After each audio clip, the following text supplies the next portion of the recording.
lama, nama Abduh sebagai putra Ahmad bin Isa, memang tidak terkenal seperti nama tiga putra beliau yang lain yaitu Husain, Ali, dan Muhammad. Bahkan sebagian kitab menggunakan kalimat kila ketika menambahkan nama Abduh. Istilah kila itu sama dengan anonim atau konon katanya. Hal itu menunjukkan bahwa nama Abduh tidak muncul dalam semua riwayat. Meskipun nama Abduh sebagai putra Ahmad tidak sesahih tiga nama yang lain, namun perlu diingat bahwa tidak sesahih lainnya bukan berarti ditolak. Terlepas dari pembahasan yang dianggap belum tuntas, paling tidak, ada catatan yang menyimpulkan bahwa keluarga Ba'alawi sering tasahul atau menyepelekan dalam hal riwayat. Keluarga Ba'alawi, seyogianya tidak gampang menyanjung leluhur atau kelompoknya, yang dikhawatirkan justru akan menjadi bumerang bagi mereka sendiri. Berikut adalah beberapa catatan yang perlu diperhatikan. Pertama, tentang nama Abduh menjadi Ubaidillah. Mereka menceritakan bahwa Abduh itu orangnya sangat tawadu. Saking tawadunya, beliau merasa masih belum pantas menyandang nama Abduh atau hamba Allah. Beliau pun akhirnya merubah sendiri nama itu menjadi Ubaidillah atau hamba kecil Allah. Cerita ini diriwayatkan sebagai fakta, padahal cerita ini hanya asumsi dari Sayyid Ali As-Sakron saja. Kronologinya begini. Sayyid Ali As-Sakron dalam kitab Al-Burqah menyebutkan bahwa nama leluhur Ba'alawi yang masyhur di Hadramaut itu, bernama Ubaid bin Ahmad bin Isa. Bukan Ubaidillah dan bukan pula Abduh. Perhatikan perkataan beliau. وهكذا هو هنا عبيد المعروف عند أهل حضرموت. Kemudian beliau melihat catatan nasab keluarga Jadid dalam kitab Al-Janadi, yang bersambung pada nama Abduh bin Ahmad bin Isa, beliau pun menganggap Abduh itu adalah orang yang sama dengan Ubaid. Rupanya beliau sendiri baru tahu, bahwa di tempat lain ada catatan nama Abduh bin Ahmad dan beliau menganggap itu sebagai Ubaid bin Ahmad, sehingga beliau pun berkata, وقد فهمت مما تقدم أولا منقولا من تاريخ الجنادي أنه عبد الله بن أحمد بن عيس. Kemudian beliau mencoba mencari alasan, kenapa di Hadramaut, nama Abduh itu berubah menjadi Ubaid. Beliau pun menduga-duga, mungkin karena saking tawadunya maka Sayyid Abduh pun merubah nama pemberian sang ayah itu menjadi Ubaid. As-Sakron menjelaskan dugaan itu dengan berkata, والذي يظهر عندي أن الشيخ عبد الله من عظيم تواضعه ويستحسن تصغير اسمه. Jadi jelas, bahwa cerita penyebab perubahan nama itu, merupakan asumsi atau karangan, berdasarkan dugaan Sayyid Ali As-Sakron, bukan fakta sejarah yang beliau dengar dari orang lain.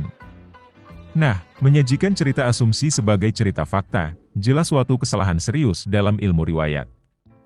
Dan itu berarti merubah status dugaan menjadi status fakta. Perawi harus berterus terang bahwa itu adalah dugaan Sayyid Ali As-Sakron. Kedua, banyak keluarga Ba'alawi yang mengatakan, bahwa leluhur mereka, mulai Faqih Muqaddam hingga Sayyid Ahmad Al-Muhajir, semuanya adalah ulama besar dengan level mujtahid mutlak. Namun mereka tawadu, sehingga tetap bermadzhab. Cerita itu bertentangan dengan fakta sejarah. Bahkan bisa jadi bumerang bagi status keabsahan nasab mereka sendiri. Mari kita bahas secara luas. Fakta pertama, tentang keilmuan leluhur Ba'alawi dalam sejarah. Dalam kitab Al-Istizadah halaman 62, Habib Ali bin Muhsin As-Segaf mengutip pernyataan kakek beliau. Sedikit sekali dari leluhur Ba'alawi yang berintisab pada ilmu.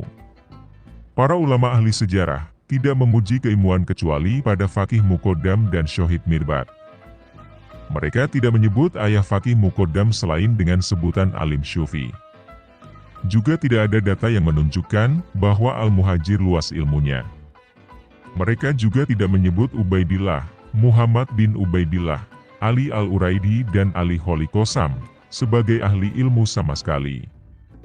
Maksud Habib Abdurrahman di sini adalah, masing-masing leluhur Ba'alawi itu tidak dikenal sebagai ulama besar di zamannya. Apalagi sampai derajat imam, lebih-lebih mujtahid mutlak. Setiap zaman, ada ulama yang menulis biografi ulama besar di zamannya. Apalagi sekelas ulama mujtahid mutlak. Terlebih lagi Ahlul Bait. Sepertinya, Habib Abdurrahman tidak menemukan kitab sezaman yang mencatat semua leluhur Ba'alawi sebagai ulama besar dengan level mujtahid mutlak. Dalam hal ini, beliau berusaha objektif menilai berita terkait leluhur Ba'alawi yang merupakan leluhur beliau sendiri. Beliau berbicara apa adanya sesuai kajian ilmiah. Bukan berarti beliau kurang menghormati leluhur. Artinya, beliau tidak fanatik dan tidak mudah menerima berita pujian, walaupun untuk leluhur sendiri. Bahkan beliau tidak mau cerita yang tidak jelas sumbernya. Beliau memilih pada sikap membiarkan saja, khawatir dianggap mengarang cerita demi mengunggulkan leluhurnya. Menurut Habib Muhammad bin Ahmad Asy-Syatiri, orang pertama di Hadramaut yang alim, adalah Syekh Salim bin Abdul Karim Bafadol. Beliau pergi ke Irak untuk belajar dan menetap di sana selama 40 tahun. Sehingga orang-orang mengira, beliau telah meninggal dunia. Setelah pulang ke Hadramaut, beliau pun mengajar. Dan di antara murid beliau adalah Said Alwi yang lebih dikenal dengan Amul Faqih. Keterangan ini dinukil dari kitab Adwa, Rut Tarikh Al-Hadromi halaman 193-199. Keterangan ini menunjukkan bahwa keluasan ilmu Amul Faqih, yang merupakan salah satu guru fakih muqaddam didapat dari Syekh Salim yang belajar ke Irak, bukan dari ayah beliau sendiri. Lebih lengkapnya, berikut beberapa kutipan dari pernyataan-pernyataan Habib Abdurrahman bin Ubaidillah As-Segaf tentang keilmuan leluhur Ba'alawi. Keilmuan keluarga Ba'alawi itu lemah sejak generasi awal di Hadramaut. Kebanyakan guru-guru fakih muqaddam bukan dari kalangan Ba'alawi. Lemahnya keilmuan leluhur Ba'alawi mungkin karena mereka terlalu gengsi sebagai keluarga Quraisy, sehingga tidak mau mengalami kehinaan di jalan menuntut ilmu. Makanya sedikit dari mereka yang alim dan mengajar. Sepertinya ini mirip dengan yang di Indonesia. Kami lihat kebanyakan Ba'alawi gengsi untuk belajar pada ulama pribumi. Sebelum Syekh Abdullah Awad Abun Malang mendirikan pesantren Darut Tauhid, dan Habib Hasan Baharun Pasuruan mendirikan pesantren Dalwa, sedikit sekali anak-anak Ba'alawi yang belajar di pesantren. Karena hampir semua pesantren di Indonesia diasuh oleh ulama pribumi. Dalam sejarah Thorikoh, setiap mursyid dalam silsilah sanadnya, memiliki banyak murid dan menunjuk salah satu muridnya sebagai khalifah yang akan melanjutkan kemursyidan.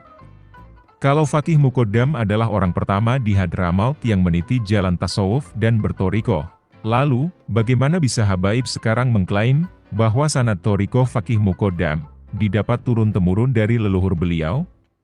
Maka, menurut saya, akan lebih aman kalau sanad thorikoh Alawiyah itu menggunakan sanad Abu Madian, yang berarti thorikoh Alawiyah cabang dari thorikoh Madianiyah. Sebagian orang menyebut, mazhab leluhur Ba'alawi adalah Syiah dan ditentang oleh habaib. Namun ada yang aneh, generasi awal leluhur Ba'alawi di Hadramaut, tidak ada yang menamakan anaknya dengan Abu Bakar, Umar dan Utsman. Orang pertama yang menamakan anaknya dengan Abu Bakar dan Umar, adalah Habib Ahmad putra fakih muqaddam yang wafat pada tahun 706 Hijriah. Kesimpulannya, berdasarkan pernyataan-pernyataan Habib Muhammad Asy-Syatiri dan Habib Abdurrahman As-Segaf, klaim bahwa sanad ilmu dan thorikoh Ba'alawi itu dari leluhur secara turun-temurun hingga Sayyidina Ali adalah tidak ada dasar yang valid.